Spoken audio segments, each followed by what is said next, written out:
On est en mars 2026, ça fait depuis le mois d'octobre, je crois, que j'ai pas sorti d'épisode de podcast. Parce que si t'as écouté les épisodes précédents, quand même, j'ai eu plein de changements, plein de modifications dans ma vie, dans mon entreprise. J'ai revu plein de choses et très positives. J'ai eu plein d'opportunités nouvelles, etc. Et merci pour ça, une immense gratitude pour ça. Mais ben, dans la vie, du coup, il faut savoir prioriser, il faut savoir où est-ce qu'on met son énergie. Et c'est vrai que ben, le podcast, il est un peu passé en arrière-plan. Mais pourtant, j'adore ça. J'adore échanger avec vous. Enfin, je dis échanger oui et non, parce qu'au final, c'est plus vous qui m'avez dans, dans vos oreilles que moi.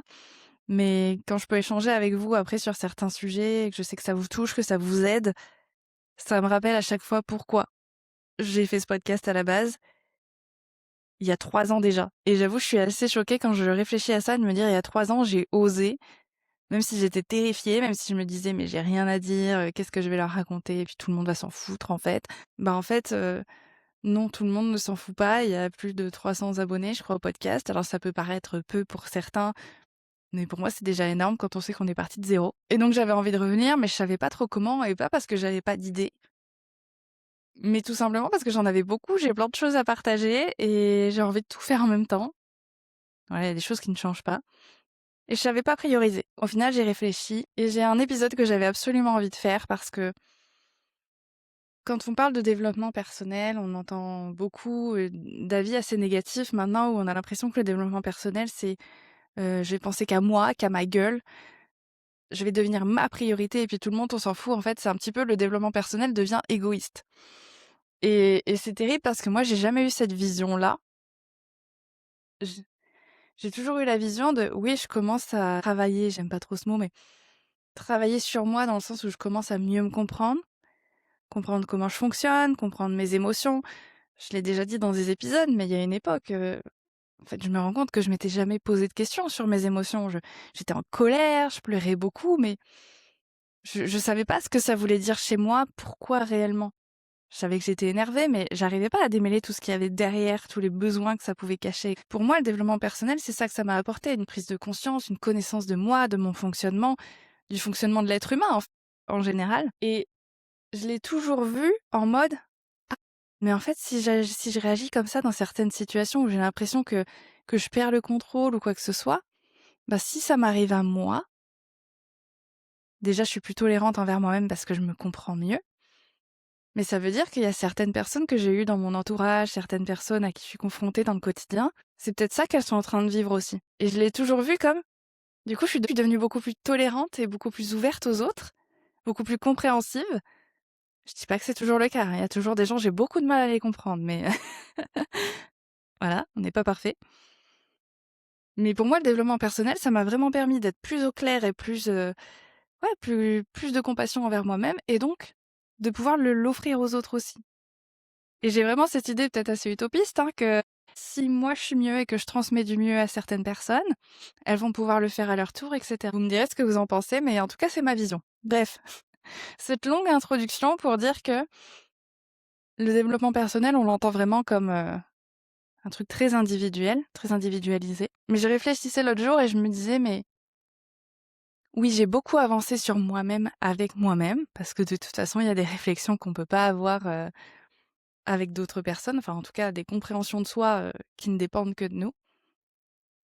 Mais si je suis honnête, si j'en suis là aujourd'hui, dans mon affirmation de moi, dans ma capacité à m'assumer, assumer mes 1000 facettes, assumer que j'ai envie d'être vue, que j'ai envie d'être colorée, que j'ai envie de faire le show et tout, que j'ai envie de me montrer et que j'assume, bah je l'ai pas fait toute seule. Et c'est important qu'on le dise, que finalement, ce qui a été cassé chez vous, cassé en tout cas, fissuré chez vous, hein, si vous avez manqué de quelque chose, de par vos parents, toujours pareil, conscient ou inconscient, hein, mais si vous avez manqué de certaines choses, certains besoins qui n'ont pas été comblés, si on vous a puni quand vous avez exprimé des émotions, quand vous étiez en colère, bref, si s'est passé des choses comme ça s'est cassé à travers le lien, mais ça peut aussi se réparer à travers le lien.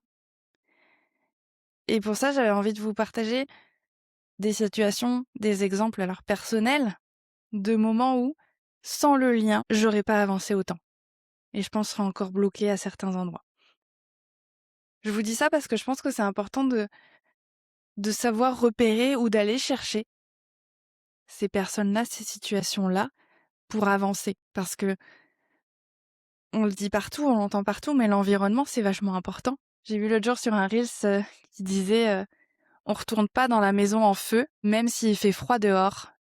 Et j'aime bien cette image de on va pas rester dans un environnement toxique, un environnement en tout cas qui nous a fait du mal, juste parce qu'il y a un petit inconfort dehors. Il y a peut-être d'autres solutions, hein. Peut-être aller chercher un pull, peut-être aller dans une autre maison. Bref, vous aurez compris. Du coup, j'avais envie de vous partager des situations qui pour moi ont été très aidantes. Et c'est aussi ma manière de remercier ces personnes de manière, voilà, je sais pas si elles m'écouteront, je sais pas si elles tomberont dessus, etc. Mais montrer que c'est intéressant d'aller chercher ces personnes-là, ces soutiens-là, dans les moments où on doute un peu de soi. La première situation, le premier contexte qui m'est venu en tête, c'est vraiment quand j'ai fini mes études dans le tourisme. J'ai du coup eu l'opportunité de pas mal bouger, d'aller faire des jobs saisonniers et de me retrouver en village vacances à la réception, mais de rencontrer toutes les autres équipes, animations, etc. Et en fait, tout de suite, de sortir de mon environnement familial, de sortir des habitudes de vie que j'avais, de la région dans laquelle j'étais, etc., et de voir autre chose, de rencontrer d'autres personnes, ça m'a permis de me lâcher un petit peu, comme si, un peu nouvelle vie, nouvelle page, donc je peux être qui je veux. Un petit peu comme un renouveau, ou comme si vous partez comme si vous partez à l'étranger quelques mois, vous vous dites, là, personne me connaît, je peux être qui je veux. Bah, c'est un peu cet effet que ça m'a fait.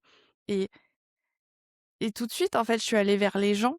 J'ai rencontré des gens vraiment d'horizons très différents, des hommes, des femmes, d'âges très différents aussi, avec des expériences, des vécus très différents et très différents du mien. Et déjà, c'est con, hein, mais ça m'a aidé à m'ouvrir énormément l'esprit et à voir d'autres façons de vivre, d'autres façons d'exister, de voir la vie. Et ça a déjà ouvert un petit peu mes œillères. Juste après ça, je suis partie en licence vers Perpignan, où là, bon, j'étais encore assez timide. Ah, voilà. Assez réservée. Je sais que j'étais pas timide, j'avais capté que j'étais pas timide, notamment grâce à ces expériences pro, mais j'étais pas encore à oser m'assumer moi. Assumer qui j'avais envie d'être, que ça se voit physiquement, que ça se voit dans ma tenue, j'avais encore du mal avec ça. Et là, je me suis retrouvée dans la classe d'une personne, mais solaire, solaire, solaire, solaire, et puis très dynamique, qui prenait beaucoup de place, qui riait si fort, mais si fort, tout le temps, hein, et qui parlait fort, enfin, une personne qui prend de la place, quoi. Et sur le coup, c'est pas que ça m'a pas repoussée. Au contraire, tout de suite, je me suis dit, mais waouh, waouh, mais d'où tient-elle toute cette énergie? Si vous avez la ref. Mais en vrai, je me suis vraiment posé la question, ça vient d'où toute cette énergie? Et surtout, inconsciemment, il y a eu cette question de, mais comment elle fait pour être autant et que je me dise pas que c'est trop. Là où moi, j'avais toujours essayé de rentrer un peu dans un moule, pas prendre trop de place, pas faire trop de bruit, faire la petite fille sage, quoi. Et là, j'avais en face de moi une personne qui allait all-in, quoi. Il y a quoi? Il y a quoi? Je suis là et je mets du baume au cœur à tout le monde et je suis un peu la pom-pom girl, quoi. C'était vraiment, et en même temps, elle était très naturelle, mais elle s'assumait pleinement, en fait, c'est tout. Elle s'assumait pleinement. Et c'est vrai qu'elle m'a énormément inspirée, parce que c'est là où j'ai commencé à mettre du rouge à lèvres, parce que je crois qu'on était en soirée, on se préparait pour une soirée, elle a dû m'en prêter, etc. Et c'est là que je me suis dit, putain, mais j'adore. J'adore, c'est canon, j'aime trop. Et j'ai jamais arrêté d'en mettre. Et ça m'a libérée, et ça m'a lâchée. En soirée, on dansait ensemble. Je commençais à prendre un petit peu de cette énergie-là, de ce dynamisme-là, ou en tout cas de le laisser sortir de mon côté. Là où à une époque, je l'aurais peut-être regardé en mode mais ça va, ça va. Là, en fait, je l'ai vraiment vécu en mode cette personne m'inspire et j'ai envie de prendre, alors ce qui peut me convenir à moi, hein, pas de transformer toute ma personnalité, mais j'ai envie de prendre et ce qu'il y a à prendre, ce qui peut me convenir, et de l'appliquer à moi. J'ai envie de me laisser autoriser ça. Donc ça a vraiment fait en fait un effet miroir, mais de me dire ah ouais, ça j'apprécie ça de ouf chez elle. Ben est-ce que je me l'autoriserais pas à moi-même? Et vraiment sans elle, vraiment elle a fait partie du process en fait. Je pense que ça aurait pris beaucoup plus de temps que je m'autorise à porter du maquillage et je pense que il y a ça aussi, c'est que elle m'a un peu accompagnée sur ce chemin-là. Donc j'ai pas été seule, il y a eu un soutien. Parce que si j'avais commencé à mettre du rouge à lèvres un peu comme ça un jour en me disant: «Allez, je tente», mais que j'avais pas eu, des gens pour me dire: «Allez, ouais, vas-y, ça te va trop bien et tout», et que j'étais sortie dans la rue comme ça en soirée, j'aurais peut-être pas été aussi à l'aise.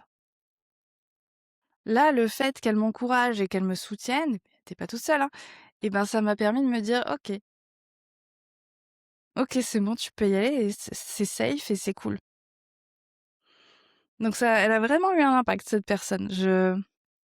En y réfléchissant, je me suis dit: «Mais oui, c'est vrai que ça a un peu commencé aussi par là». Deuxième situation, contexte, il y a quelque temps, j'ai eu je sais pas si on peut dire un conflit, mais en tout cas, je me suis retrouvée dans une situation où alors j'ai bien avancé sur moi-même, donc en soi, je sais que j'étais au clair avec moi-même, je sais que j'avais rien à me reprocher, je sais que j'étais, droite dans mes bottes. J'ai posé des limites.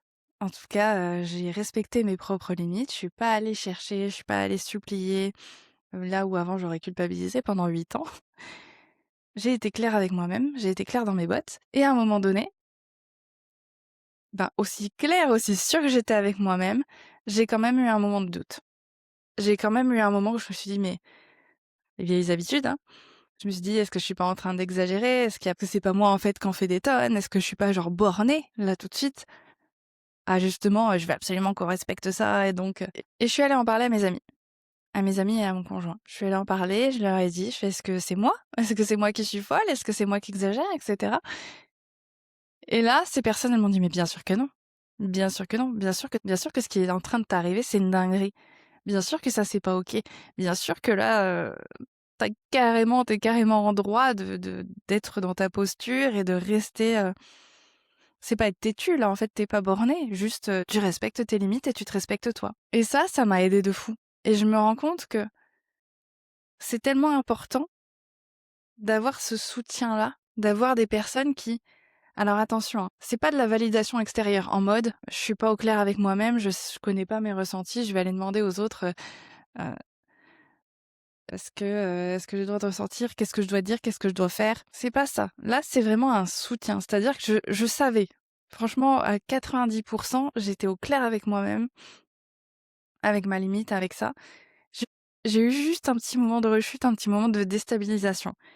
Et d'avoir quelqu'un vers qui se tourner, où tu sais alors, pas qu'il va forcément aller dans ton sens, hein, mais où tu sais qu'il va te soutenir, ou en tout cas, s'il voit que t'es borné et que là, oui, il y a peut-être un peu d'eau à mettre dans ton vin, qu'il va savoir quand même prendre en compte tes ressentis et se dire, ok, là, je comprends qu'il y ait ça. Peut-être qu'il pourrait y avoir ça, mais en soi, si t'as pas envie, ne le fais pas non plus. Ben, d'avoir des personnes qui m'ont soutenue et juste qui m'ont rappelé que non, là, bien sûr que t'es dans ton bon droit. Juste des personnes extérieures et qui m'ont dit, non, mais ça, ce genre de comportement, en fait, de telle personne ou telle personne, ça serait la même chose, ça serait scandaleux. Mais en fait, ça m'a permis de oui, oui, c'est vrai, de me restabiliser. Et sans ces personnes-là, là, aujourd'hui, je pense que j'aurais réussi quand même à me restabiliser, mais j'aurais été dans l'inconfort beaucoup plus longtemps qu'avant. Et peut-être qu'à un moment, j'aurais craqué, je sais pas. Je pense pas, mais peut-être qu'à un moment, j'aurais craqué. Là, ça m'a permis vraiment de me restabiliser, de me dire: «Non, je suis dans mon droit. Je suis dans mon droit et je vais rester comme ça et c'est très bien, je suis fière de tenir ça». Une troisième situation qui m'a énormément aidée, même si très inconfortable, c'est, un cours de danse il y a 1 an et demi. Donc je fais du heels, hein, de la danse sur talon, si vous n'avez pas suivi. Et là, la prof nous dit: «Bon, bah, on va travailler l'impro, on va travailler l'expression et ce qu'on va faire, c'est que je vais vous donner des scènes du quotidien et vous allez danser. Vous allez les danser. Donc il va falloir rendre ça, alors pas forcément sexy, hein, mais dansable, dansant, OK?» Et elle dit: «Je veux 7 volontaires». Et s'il y a bien un truc que j'ai appris, même si c'est vraiment très inconfortable, c'est que je sais que ce genre d'expérience, ça m'aide énormément à travailler sur moi et mon estime de moi et mon rapport à l'autre. Hein, parce que là, clairement, les 7 personnes concernées, on savait que on allait être ridicule. Parce qu'on n'était pas à l'aise, on savait pas vraiment ce qu'il fallait faire, on voyait pas trop comment rendre un passage d'aspirateur super sensuel, etc. Super beau à regarder, quoi. Donc on savait que ça allait être ridicule. Je me suis portée volontaire. Je me suis portée volontaire parce que je sais, vraiment, je sais que ces situations, aussi inconfortables soient-elles, je sais que ça m'apporte une force ensuite derrière, je- incroyable. Donc j'y suis allée. Ce qui m'a permis de le faire, déjà de me porter volontaire, c'est que ce groupe, je savais qu'il était bienveillant. Que c'était un groupe de meufs, on se connaissait depuis quelques mois, on avait toutes les mêmes complexes, les mêmes questions. Là, les 7 personnes, enfin toutes les personnes qui étaient dans le cours, on avait toutes super peur de se porter volontaire parce que justement, on allait être vulnérable de ouf, ridicule de ouf, et que c'est pas évident de se mettre dans cette position-là, de pas savoir ce qu'on va faire, de pas maîtriser ce qu'on va faire. Donc en plus, ça demandait un lâcher-prise et une vulnérabilité assez forte. Si je l'ai fait, c'est parce que je savais que cet environnement-là, il était bienveillant. Je savais qu'il allait pas y avoir de jugement. Je savais qu'au contraire, elles allaient être dans l'encouragement et que dans leur tête, ça allait être putain, moi j'aurais jamais osé, chaud, bravo. Que ça allait être vraiment de l'encouragement plutôt que ah non mais n'importe quoi, elle a l'air complètement con celle-là. Et ça m'a aidée. Ça m'a aidée à me rendre ridicule et à l'assumer. Donc au final, j'ai fait la choré comme j'ai pu, pas à l'aise, mais bon bah je l'ai fait. Et pourquoi ça m'a aidée à réparer certaines choses en moi? C'est parce qu'en fait, ça a envoyé aussi à mon corps, à mon cerveau, à mon cœur que regarde, des fois tu peux être ridicule, tu peux ne pas tout maîtriser, pas tout contrôler, et en fait il se passe rien. Au contraire, on t'applaudit. On t'applaudit d'avoir osé. On t'aide, on t'encourage, on dit waouh bravo, moi j'aurais pas osé. T'inspires même. Et en fait, ça m'a fait un bien fou. Ça m'a fait un bien fou de me rendre compte de ça. Et aujourd'hui, dans les impros, je suis encore pas tout à fait à l'aise. J'ai toujours ce petit stress parce que, bah, pareil, tu vas pas connaître la musique. Les pas, tu sais pas trop ce que tu vas faire. Mais en fait, j'ai plus peur longtemps. Et j'y vais et je kiffe les faire. Et je me pose plus du tout la question, qu'est-ce qu'on va penser de moi? Parce qu'au final, je sais aussi que les meufs s'en foutent, qu'on est toutes dans la même galère, qu'on a toutes ce stress-là et qu'en fait, on s'encourage juste toutes. Parce qu'on sait que c'est une épreuve pas facile. D'ailleurs, ça me fait penser à une coachée qui, il y a quelque temps, m'avait envoyé un message en me disant, elle avait publié une story où elle était en train de danser avec ses potes, etc., à faire le show. Et en story, elle avait écrit le ridicule tue seulement si tu ne l'assumes pas.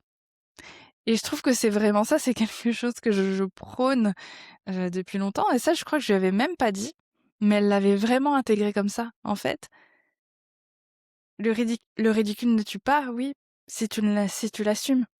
Si t'assumes, bah ouais, tu t'es pété la gueule, ou t'as fait un truc à la con, ou t'as une coupe de cheveux de l'enfer, ben à partir du moment où t'es au clair avec ça, tu fais bah oui, c'est vrai que c'est pas. Si tu commences à en rigoler, si tu l'assumes pleinement, bah il se passe plus rien en fait. Les gens rigoleront avec toi et pas de toi, parce qu'en fait, il y a pas de honte à être ridicule. C'est bizarre dit comme ça, mais il y a pas de honte à être ridicule. Et plus tu t'exposes au ridicule, plus je trouve que t'es intouchable en fait, ça devient un allié, ça devient un ami. Tu vas pas forcément tout le temps chercher à être ridicule évidemment, mais ça va t'aider. Ça va t'aider à traverser ces moments où t'es pas à l'aise, de te dire oui bon, bah c'est ça, c'est comme ça arrive. C'est tout.